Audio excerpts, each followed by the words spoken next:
Библияда yazılı. Бедного ненавидят все братья его, тем паче друзья его удаляются от него. Гонится за ними, чтобы поговорить, но и этого нет.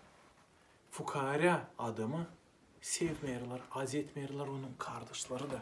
O kaçıyor ardlarına laf etme ama hepsi ondan bir tarafa kaçıyor.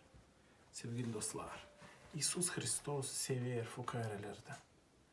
Dünyada her kere vardı fukara insanlar. Kimin az parası, az iyisi, az işleri var. Ama Allah her zaman yakın fukara insanlara. Açan İsus Hristos bu yerdeydi. O laf ederdi, hem yardım ederdi. Hepsine, fukarelere de, zenginlere de, hırsızlara da, doğru insanlara da. O geldi hepsi insanlar için. Açarsaydık ona bizim yüreğimizi, o gelecek bize dinle. Fukiyat söyler bu işin.